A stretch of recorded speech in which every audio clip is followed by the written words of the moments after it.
Okay, I'm having to do this old school because it's such a tight clearance underneath this tractor. I also don't talk very well laying flat because I don't lay flat very well after my near-death experience in 2016. But here I am, glad to be here. Sitting in the tractor seat on your right-hand side, on the right-hand side of the tractor, basically right underneath the seat, is 3 grease zerks. If I can bend my arm, there's one right here,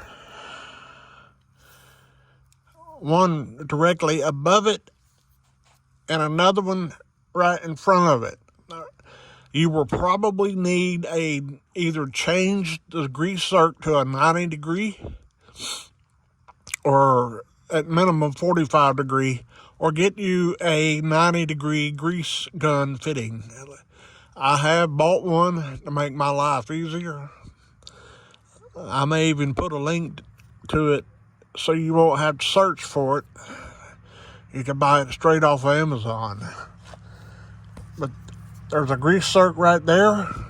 There's a grease zerk right there. And there's one down here closer to me right there. That's 3 on the hydrostatic linkage. There's another one right here on the end of the crossover brake shaft. You have a brake lever on the right hand side, and you have one on the left hand side, and each side has a grease zerk in the end of it. That shaft runs all the way through on both sides.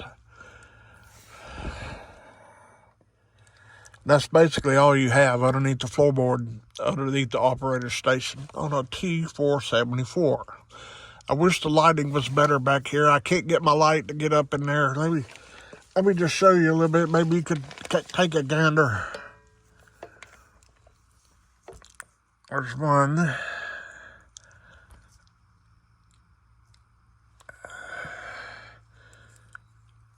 2, 3. That one's covered up with dirt right now. I haven't greased it yet. And 4 right there. Now, I'm not crawling all the way up in there, but up here on the front, on the back side of the pivot, on the front axle pivot, is another grease zerk. Do not, whatever you do, try to force grease in that. On a good day, it's only going to take a pump and a half, maximum 2 pumps of grease. If you have an electric grease gun and you keep pounding on it and keep ugga-dugging it, you're going to blow a seal. Just guaranteed blow a seal. I know several of my friends have, and that's what they have done. They tried to force grease in it. Do not force grease in that. Hit it with about 1 on maybe 2 pumps and give it up. Do the same thing. There's one on the front side. Okay.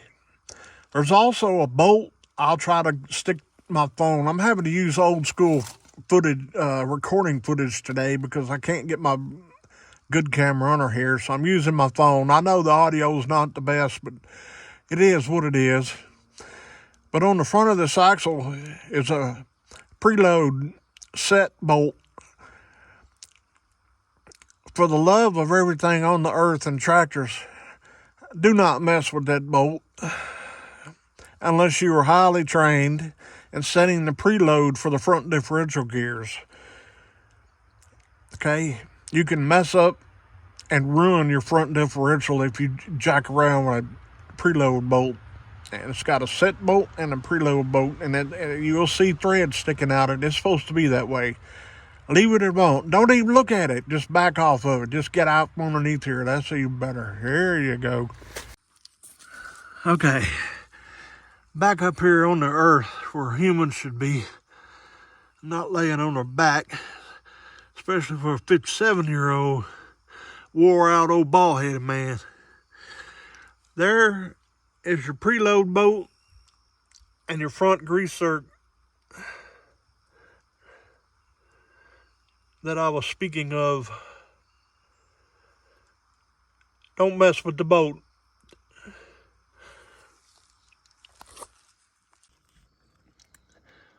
Underneath the left-hand side floorboard is your the other grease zerk on the brake shaft, the cross shaft for your brake. There's your turnbuckle. When you push the brake, it moves this, pushes that backwards. That runs all the way back to the back axle and activates the brakes. You got one of these on each side, right and left. That's the opposite side. This is the only zerk that I'm aware of on the left side. I used to think there was two, and I still think there's another one up underneath the dash somewhere for that brake pedal. Maybe I dreamed it up. I don't know. Okay. Bolt torque tightening and checking. I'm on the left side of my tractor. This group of 4 bolts right here is the front of the loader subframe mount. These are 22 millimeter sockets that you use on these heads. Another way, without putting a wrench on them if you don't want to, if you're doing your pre-ride or pre-flight check, I always walk around my tractor and I check these lock washers. If these lock washers are not flat, to see how that gap in that lock washer is even and flat.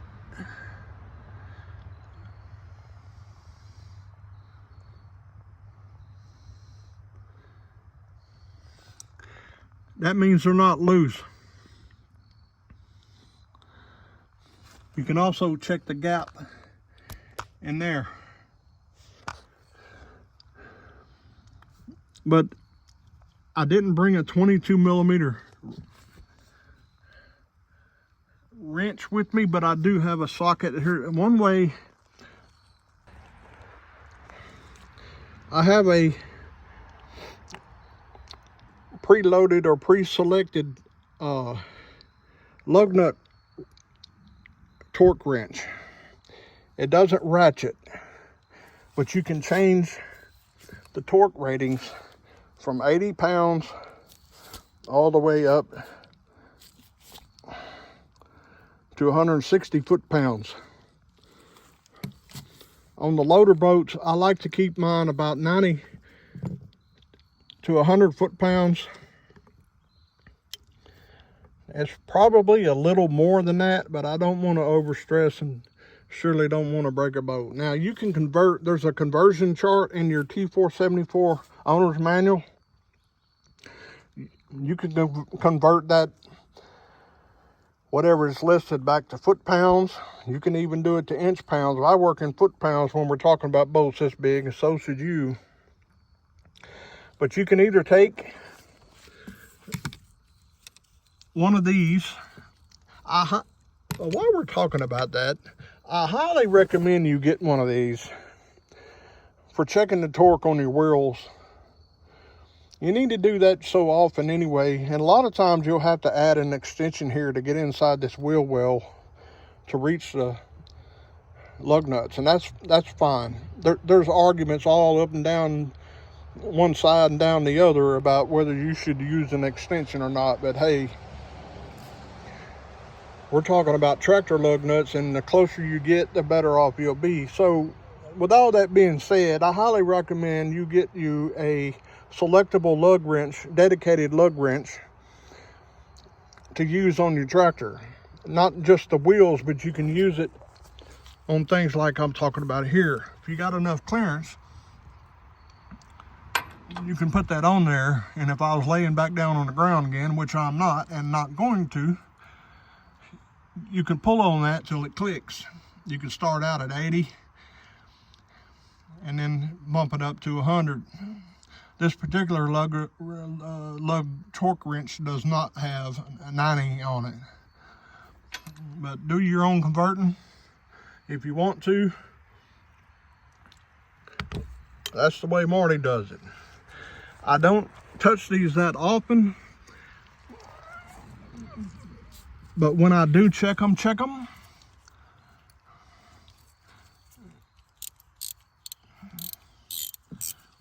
you can, these bolts behind the loader frame are 17 millimeter. I'm out of breath. And you'll have to either reach up from the bottom to get to these,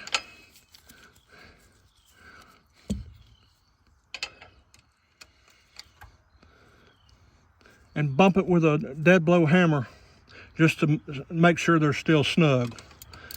It's hard to get, and just about impossible to get a torque wrench on these, okay? I guess I'm not holding the camera on this subject here, but I'll do that again in case I missed it. You can stick the wrench up between the frame and get on those bolts. Make sure they're tight. There's more back here. This connects the engine to the transmission. Those should not be backing out, but it's a good idea to look in there to make sure they're not backed out. Down here a little lower, on the bottom of the subframe, those are 24 millimeter. You'll use a 24 millimeter socket to tighten the ones on the bottom.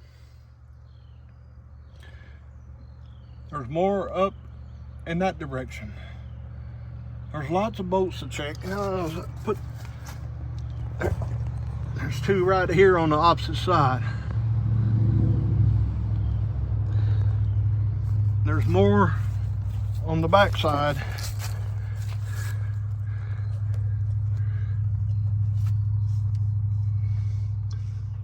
Right there.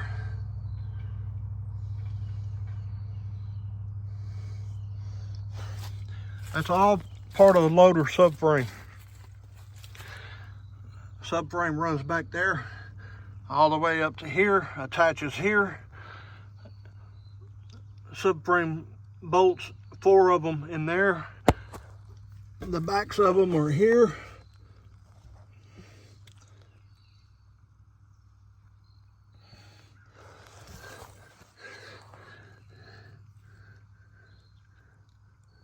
And make sure they're tight and not loose.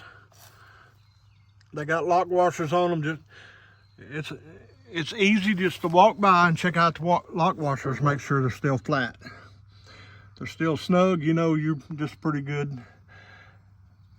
These bolts haven't moved in 2 years. You see those marks? I did have to snug that one up. But those bolts basically haven't moved in 2 years. Now there's other bolts on there that are not quite as critical, but you need to go over your whole tractor at some point and check all the bolts. I mean, there's just bolts everywhere on the tractor. That's how you quickly check your loader subframe bolts to make sure they're not loose. Sorry for all the rambling. It was hard to juggle all these stuff with one hand, but I think you got the point. Some of the more obvious grease fittings are on the loader. There's 16 of them, 8 on each side. One at the top of the loader tower, one at the bottom. 2 in the middle.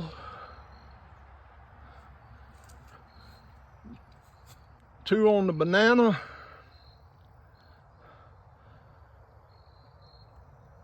And 2 on the quick attach plate. Same for the other side. 2, 4, 6, 8. And another 8 on the other side makes 16. You have 2 on the front axle, 1 in front and 1 in behind it. That, remember, don't try to force grease in those. They're not going to take. If they're empty and on a good day, the sun's shining and the wind's blowing at your back, you're only going to get a pump and a half to 2 pumps max in there. Anything more than that, you're potentially doing damage to the O-ring seal for your front axle seal, which is not a good deal, okay? Over here, you have one grease zerk on the end of the crossover shaft for the brake linkage. You have one on the opposite side of it, just exactly like it. You have 1, 2, 3, 4 grease zerks on the opposite side underneath the floorboard. If you have any questions, hit me up in the comments. I'm sure I missed something that you wanted to see. And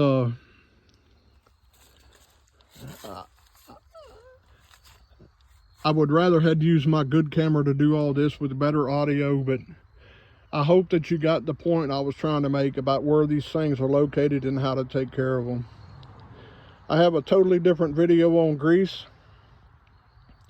I use TRIAX Atlas 600 on this tractor now. I used to use Mobile XHP 222. Both of those greases are blue.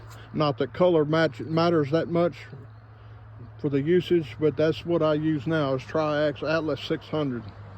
It stays where I put it. It doesn't drop out. It doesn't leak. It just goes where it's supposed to be, and it does its job. So that's just what Marty does. I'm not telling you what you should do. Okay? Hope you enjoyed the video. Thanks for being here. Thanks for watching. If this is your first time to this channel, please subscribe and tell your friends about it. We do lots of different things outdoors. Tractors is my passion, and equipment. I like maintaining them. I like teaching others. I know I don't do a very good job at that at times, but at least I try to help others in that regard. Take care.